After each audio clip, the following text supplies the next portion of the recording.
Good morning, treadmill tax guy today.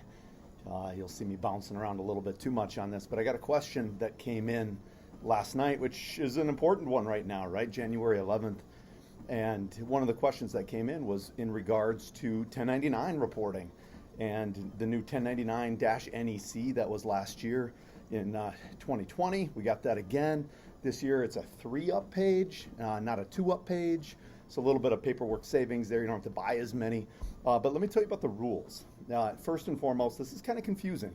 1099 NECs are for contract labor, obviously not W-2s, but they're made for people in a contractor relationship, like an accountant and a client, or a plumber and a homeowner. But it's mainly for businesses, right? Like as an individual, I don't give a 1099 to my well guys that come up to my place to work on my well. That's not the point. But if I was a business and let's say I had a rental property, I would have to 1099 someone that would come work on a well. So it is a trade or business type of a thing, not we as individuals issuing 1099s. That would be crazy amount of paperwork. So let's talk about the rules. So I mentioned before services. It is for labor. It is not for buying stuff. So if I go buy a ton of Post-it notes, obviously, I'm not going to give a 1099 to Office Max for my purchases. That doesn't make sense. So again, labor. Who gets it though?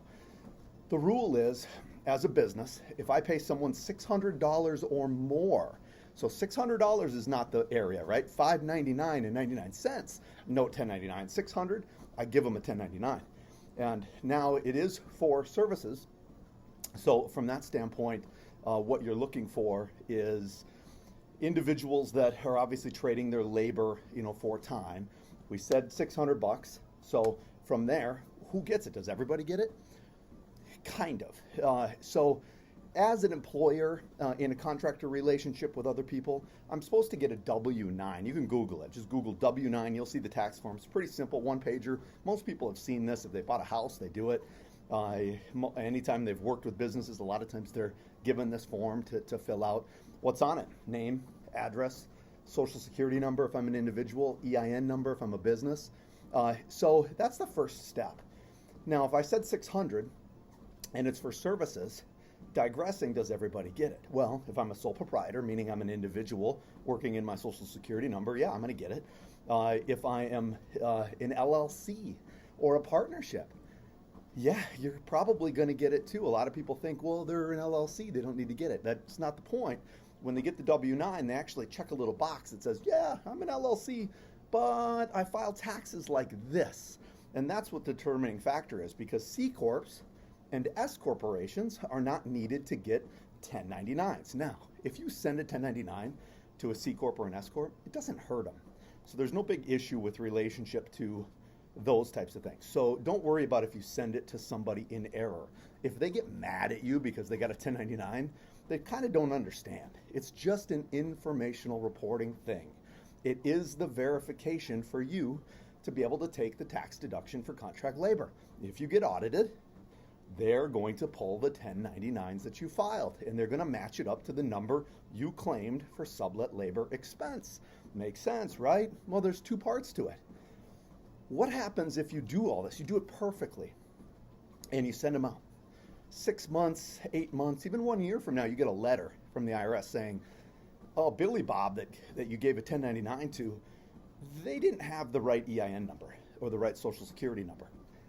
Houston, we have a problem. Now we have to go back to the person, police it, and they could come back to you and go, it's right. Well, show me proof. Show me the EIN letter.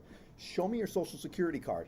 I now have an extra burden because if I can't correct it or prove it, I actually have to withhold 28% of whatever I'm going to pay them in the future.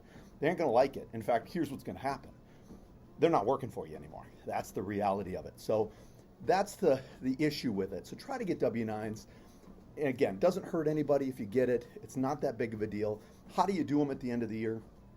Well, there's two different ways. You can hire accounting firms, right? Like us, we do them here in our office. The second way to do it is jump on over to Office Max, Office Depot. Heck, Amazon probably has these things. And you order what are called a 1099, 1096. 1096 is the cover page. Important, a lot of people don't know that. 1096, and it's red. It's pre-printed, it's red, it's a special ink that the scanners at the IRS can actually read. You can't just print. You can't go to irs.gov and print them on a red page. Some people do that, and then all of a sudden they get letters back like the scanners don't work. You actually have to buy the special paper, and there's a cost to that. But you do it. You do the 1096. It's the cover page. It's the sum of all the 1099s with some information about the business.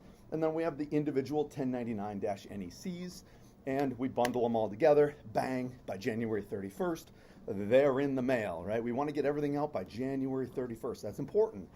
That means that also the copy, so there tends to be a copy of it. If they don't give you carbons when you go buy these things, you can literally take a photocopy. There's nothing wrong with it. Take a photocopy of the red and send it out. So no issue with that. So it's not that difficult to do.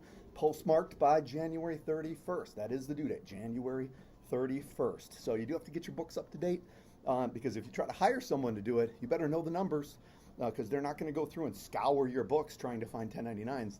It is the employer's responsibility, not an outside third-party accountant to go, here are your people, because that's probably pretty expensive if you're going to buy that service. I can only imagine, what it is. So there's your questions and answers on 1099 reporting. And again, that's just for contract labor. There is a ton of 1099s that are out there. This is just one little bit. Have a great day.